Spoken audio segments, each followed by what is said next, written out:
রাসূল আকরাম সাল্লাল্লাহু আলাইহি ওয়াসাল্লাম আমাদেরকে যে দিন দিয়ে গেছেন সে দিনটা পরিপূর্ণ মানতে হবে না আধা আধা মানলে চলবে? জান্নাতে কি অর্ধেক যাওয়ার কোনো সিস্টেম আছে? আল্লাহ শরীরে অর্ধেক তুমি জান্নাতে দিলে হবে শুধু, এরকম কোনো সিস্টেম আছে? এই জন্য আল্লাহ বলেছেন উদখুলু ফিস সিলমি, ইসলামে পরিপূর্ণভাবে দাখিল হও।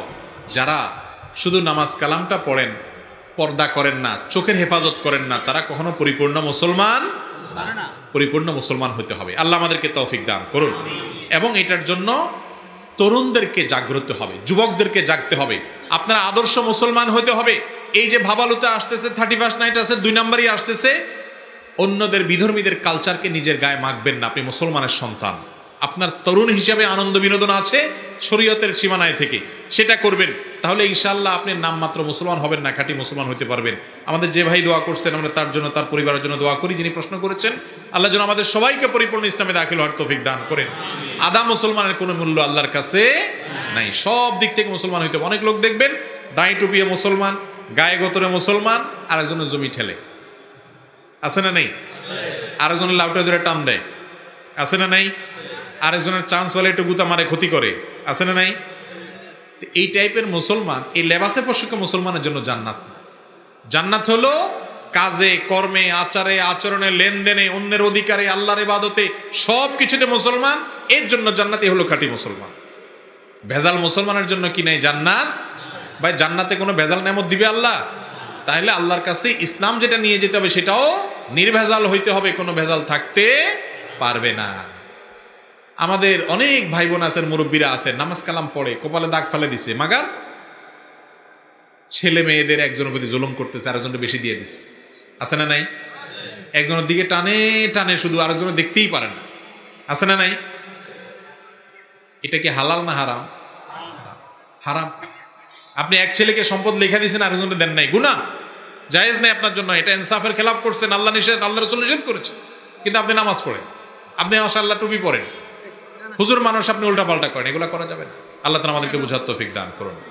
ভাই যারা এখন প্রশ্ন দিতেছেন, কষ্ট করতেছেন অযথা, এই প্রশ্ন উত্তর দেওয়া হবে না। প্রশ্ন যা নেয়া হয়ে গেছে, নতুন করে আর নেব না। এভাবে দিলে তো ফজর পর্যন্ত চলবে। ভাই আপনারা কি ফজর পর্যন্ত অসন্ত রাজি আছেন? রাজি নাই। নোয়াখালী মানুষ চালাক, সব এলাকায় মানুষ বলে রাজি আছে, এরা বলে রাজি নেই। ঠিক আছে ভাই, রাজি থাকবেন কেন? ফজর পড়া লাগবে না? তাহলে ফজর পড়তে হলে তাড়াতাড়ি শেষ করতে হবে, বেশি রাত করা যাবে না। ক্লাসে ছাত্রছাত্রীদের সামনে শিক্ষক যখন আলেম ওলামাদের নামে মিথ্যা অপবাদ দিবে বা সমালোচনা করবে, তখন ছাত্রছাত্রীদের করণীয় কি?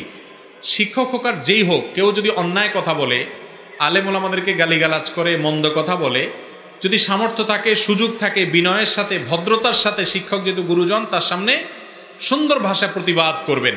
আর যদি প্রতিবাদ করতে গিয়ে সেখানে ঝামেলার তৈরি হয়, উল্টা আরো বিপদ হয়, তাহলে মনে মনে তার সে নিন্দা কাজকে ঘৃণা জানাবেন। এটা ইমানের সবচেয়ে দুর্বলতম স্তর। শিক্ষক উল্টাপাল্টা বললে কি সেটা মানতে হবে? এমনকি কোনো হুজুরও যদি উল্টাপাল্টা বলে, আমি এখান থেকে কিছু উল্টাপাল্টা বলি, সেটা আপনি কি মানবেন? মানতে হবে আপনার। আমরা মুসলমান কাউকে অন্ধভাবে মানব না। কোরআন হাদিসের ভিতরে ভালো কথা যতক্ষণ বলবে তাকে মানব, সে আমার পক্ষের হোক বিপক্ষের হোক। আর উল্টাপাল্টা কথা যে বলবে, সে আমার বাপ হলেও মানবো না, শিক্ষক হলেও মানবো না। তবে বেয়াদবি করবো না, যাকে যেভাবে সম্ভব সেভাবে বুঝাবো, না হলে নিজের ইমান নিজে বাঁচাবো। কথা কি বুঝাতে পারছেন? আল্লাহ আমাদের বুঝার তৌফিক দান করুন। আমি একজন জেনারেল ছাত্র, আল্লাহর রহমতে হেদায়েতের পরশ আমার অন্তরে লেগেছে। জীবনের এতটা পথ পাড়ি দেওয়ার পর এখন বুঝছি জীবনের আসল উদ্দেশ্য। কিন্তু জেনারেল ছাত্র হওয়ার কারণে না শিখেছি সহিশুদ্ধভাবে কোরআন তেলাওয়াত, না জেনেছি রাসূলের সিরাত, না জেনেছি ইসলামের ইতিহাস। অন্যদিকে বর্তমান স্কুল কলেজগুলোতে ছেলে মেয়ের ফ্রি মিক্সিং, পর্দার খেলা, প্রবাদ মেলামেশার জন্য আমার নজরকে হেফাজত করা সম্ভব নয়। আমার আর জেনারেল পড়তে ইচ্ছা করে না। এখন করণীয় কি? প্রথম কথা হলো ভাই, এটা অত্যন্ত অত্যন্ত ভালো লাগার মতো একটা কথা যে আমার একজন ভাই তরুণ বয়সে আল্লাহকে চিনে গেছেন, আল্লাহর পরিচয় পেয়ে গেছেন, রাসূল সাল্লাল্লাহু আলাইহি সাল্লামের আদর্শের সন্ধান পেয়ে গেছেন, জান্নাতের পথের খোঁজ পেয়ে গেছেন। এর চেয়ে সৌভাগ্যবান তরুণ আর হতে পারে না। ও তরুণ ভাই আমার, একটু আল্লাহর দিকে আসুন, একটু কোরআনের পথে আসুন, একটু হাদিসের ছায়ায় আসুন, একটু সিরাতের নববীর সাথে পরিচিত হন।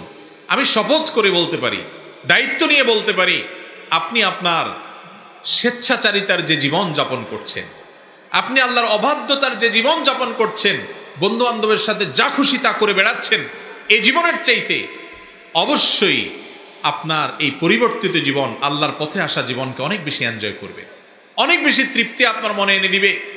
মনে রাখবেন, দুনিয়ার এই ভোগ, এগুলো সবগুলো ধোকার বস্তু।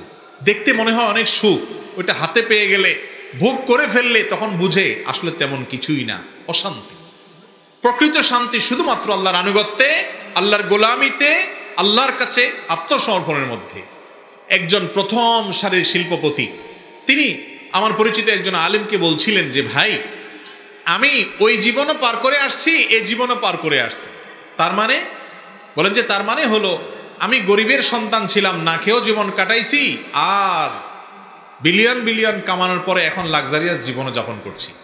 বিশ্বাস করেন, কোনোটাতেই শান্তি নাই। শান্তি থাকে তখনই যখন আল্লাহর সাথে একটা বান্দার কানেকশনটা থাকে, বোঝাপড়াটা থাকে। তো আমার এই যুবক ভাই, দিনের পথে এসেছেন, আল্লাহর পরিচয় পেয়েছেন, আমি আপনাকে সাধুবাদ জানাই। এরকম যুবক পেলে আমার মনে চায় একটু কপালে চুমো দেই। সৌভাগ্যবানেরা, এরা আল্লাহর পথে এসেছে, প্রকৃত মুসলমান হয়েছে, নামমাত্র মুসলমান থাকে নাই। মুসলমান বাই চান্স না, সে এখন মুসলমান বাই চয়েস হয়ে গেছে, আলহামদুলিল্লাহ। আল্লাহ তাআলা আমাদের ভাইদেরকে দিনের উপরে, ইমানের উপরে অটল অবিচল থাকার তৌফিক দান করুন। যারা কলেজ ইউনিভার্সিটিতে পড়েন, চোখের হেফাজত করাটা অনেক কঠিন হয়ে গেছে ভাই। এই সমাজটা এমনভাবে শয়তান সাজিয়ে দিচ্ছে আমাদেরকে যে কোনো দিকে যে আপনি ইমান রাখতে পারবেন না। গান, বাদ্য, হারাম মিউজিক, ফ্রি মিক্সিং এবং চোখের গুনার জন্য সকল ব্যবস্থা করা আছে। নিজের সঙ্গে লড়াই করতে হবে। কি করতে হবে ভাই? লড়াই করতে হবে, সংগ্রাম করতে হবে, নজরকে হেফাজত করতে হবে, আল্লাহর কাছে হাত তুলে চোখের পানি ছেড়ে দিয়ে আল্লাহর কাছে সুপর্দ করতে হবে, মালিক তুমি না বাঁচাইলে এই ভয়াবহ ফিতনার এই জোয়ারে আমি বাঁচতে পারবো না, ডুবে যাব। আল্লাহর কাছে দোয়া করতে হবে। এবং ভালো ভালো বন্ধু যারা হারাম থেকে বাঁচার জন্য লড়াই করে, সংগ্রাম করে নিজের সঙ্গে, সেই বন্ধুদের সাথে সান্নিধ্য নিয়ে, তাদের সাহচর্য নিয়ে সার্কেল গড়ে তুলতে হবে। দিনই সার্কেলের মধ্যে থাকলে, বন্ধু বান্ধবের মধ্যে যারা মুত্তাকি পরহেজগার, খুঁজে খুঁজে বের করে তাদেরকে যদি আপনি তাদের সাথে যুক্ত হন, ইনশাআল্লাহ দেখবেন আপনার ইমানের উপরে টিকে থাকাটা সহজ হবে। আল্লাহ তাআলা আমাদেরকে তৌফিক দান করুন। এরপরে প্রশ্ন, বর্তমানে ছেলে মেয়েদের কোন লাইনে পড়াশোনা করলে আখিরাতের জন্য এবং দুনিয়ার জন্য জ্ঞান অর্জন করতে পারবো? জেনারেল, কমই নাকি ইবতেদায়ী? দেখুন, মাদ্রাসায় যদি আপনি আপনার সন্তানকে ভর্তি করান, দেখে শুনে করাবেন যে কোন মাদ্রাসায় পড়াশোনা ভালো, উস্তাদ যারা আছে তাদের কথা এবং কাজে মিল আছে, নিজেদের মধ্যে আমল আছে, পরিবেশ ভালো আছে, দেখবেন।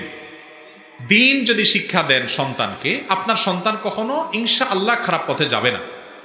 এদেশের যত ধর্ষক, যত দুর্নীতিবাজ, যত লুটতরাজকারী, যত পাপাচারকারী, এদের মধ্যে মাদ্রাসার ছাত্র খুব বেশি পাওয়া যায়? দু চারটা কালেভদ্র পাওয়া যেতে পারে, সচরাচর পাওয়া যায়, কারণ সেখানে মনুষ্যত্বের শিক্ষাটা দেওয়া হয়। বলে এর মানে কি সব মাদ্রাসা পড়বেন না? সব মাদ্রাসায় পড়লে, স্কুল কলেজে না পড়লে আমাদের যারা দিনের কথা বলছি তাদেরকেও তো অনেক সার্ভিস দিতে হবে। আমাদের ডাক্তার ইঞ্জিনিয়ার দরকার আছে, সব রকম মানুষ দরকার আছে। একজন জেনারেল শিক্ষিত সন্তানরা করতে পারেন, কিন্তু দিনের ছোঁয়াটা যেন থাকে, আল্লাহর সাথে পরিচিতিটা যেন থাকে, এমন শিক্ষা প্রতিষ্ঠানে দিবেন যেখানে ইমান হরণ হবে না, ইমান নষ্ট হবে না, বেসিকটা ভালোভাবে দিবেন। বেসিক ভালো দেওয়ার মানে কি? শুধু একজন হুজুর রাখি কোরআন শরীফ পড়াই দিবেন না, বরং আল্লাহর সাথে যেন পরিচিত হয়, সেজন্য আলেমদের সাথে পরামর্শ করে বাচ্চাদের উপযোগী বই পুস্তক দিবেন, সেরকম কোর্স করাবেন। এরকম তাদের ভিতটা যদি, ফাউন্ডেশনটা যদি ভালো করে গড়ে দিতে পারেন, আজকাল শিশুদের জন্য অনেক ভালো ভালো বই বের হয়েছে, অনেক কোর্স হচ্ছে। বিশেষ করে ইবতেদায়ী এবং প্রাইমারি লেভেলটা যদি কোনো মাদ্রাসার উপরে ভিত গড়ে দেন এবং এরপরে পারিবারিকভাবে তাকে যদি দ্বীনি তালিম দেন, পরিবেশটা ভালো দেন, সে ইনশাআল্লাহ কলেজে যাক, ইউনিভার্সিটিতে যাক, পৃথিবীর যেখানেই যাক, তার ভিতরে দিনের ছোঁয়া ইনশাআল্লাহ থাকবে। কত বাপমা আছে মাদ্রাসায় দিয়েও ছেলে মেয়ে নষ্ট হয়ে গেছে, বেলাইন হয়ে গেছে, খোঁজখবর নেয় নাই, অজাগায় ছিল। আবার অনেকের কলেজ ইউনিভার্সিটি দেওয়ার পরেও সন্তান চোখ জোড়ানোর মতো সন্তান হয়ে গেছে। ঠিক না ভাই? ঠিক। এই জন্য মূল জিনিসটা হলো প্যারেন্টিং, অভিভাবকত্ব। অভিভাবক কতটা দায়িত্বশীল হয়েছেন, আল্লাহ আমাদের অভিভাবকদেরকে দায়িত্বশীল হওয়ার তৌফিক দান করুন। মসজিদে চেয়ারে বসে নামাজ আদায় করা যাবে কি না? চেয়ারে বসে নামাজ আদায়ের প্রশ্ন সব জায়গায় মানুষ করে, ফিল্টার করে একই প্রশ্ন 10 জনে করে, তাও একটা রাখতেই হয়। ভাই, যে ব্যক্তি দাঁড়ায় নামাজ পড়তে পারে তার জন্য বসে নামাজ পড়া জায়েজ নাই, ফরজ নামাজ। যে ব্যক্তি ফরজ নামাজ দাঁড়ায় পড়তে পারে তার জন্য বসে পড়া কি নাই? জায়েজ নাই।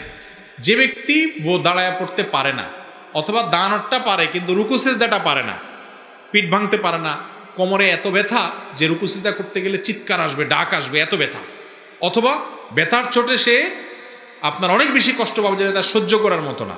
অথবা ডাক্তার, একজন অভিজ্ঞ ডাক্তার যিনি আবার মুসলমান, দিনদার, নামাজি, নামাজের গুরুত্ব বুঝে, 5 ওয়াক্ত নামাজ, ফরজ নামাজ কি এটা বুঝে, সেই রকম অভিজ্ঞ কোনো ডাক্তার যদি বলে যে মুরব্বী বা ভাই আপনি নিয়মিত এভাবে মাজা ভাঙলে আপনার এই রোগটা বড় হতে পারে, বাড়তে পারে, সেজন্য আপনি ইশারা নামাজ পড়বেন, এরকম কোনো ডাক্তার যদি পরামর্শ দেয় অভিজ্ঞ এবং দিনদার, তাহলে সেই ব্যক্তি চেয়ারে বসে ইশারা নামাজ পড়তে পারবে। অর্থাৎ দাঁড়ানোটা দাঁড়ায় পড়বে, বসার সময় কি করবে, হালকা একটু রুকু সিজদার নিয়তে করবে।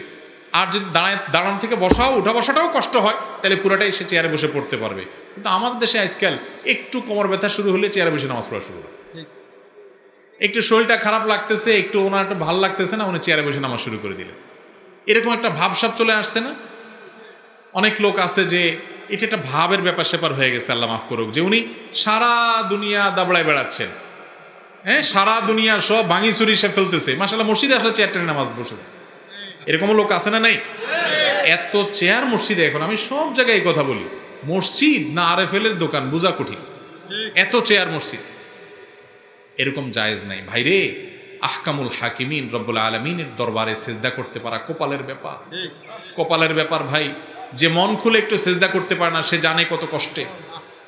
ইয়াউমা ইউদআউনা ইলা সুজুদ, কিয়ামতের দিন আল্লাহর সিজদা দেওয়ার জন্য ডাকা হবে, সিজদা দাও। তখন সিজদা দিতে সবাই চাইবে। দুনিয়াতে যারা মালিককে সিজদা দিতে চায় নাই, মাথা নত করতে চায় নাই, সিজদা দেয় নাই, তারা দিতে চাইবে কিন্তু পারবে না। ফালা ইস্তাতিউন, তারা পারবে না। ভাইরা আমার, আল্লাহকে সিজদা দেওয়ার সময় আছে, দেন। বিশেষ করে যুবক ভাইরা, একটা সময় আসবে মুরব্বীদের মতো চাইলে ওযু ধরে রাখতে পারবেন না, সিজদা দিতে পারবেন না, কোমরটা ব্যথা হয়ে আসবে, বেশি সময় সিজদা থাকতে পারবেন না। একটু আল্লাহকে ডেকে নেন, একটু ইবাদত করে নেন। এই বয়সটা ইবাদতের বয়স, এই বয়সটা দুষ্টামি এবং হারাম কাজ করার বয়স নয়। আল্লাহ আমাদেরকে বুঝার তৌফিক দান করুন।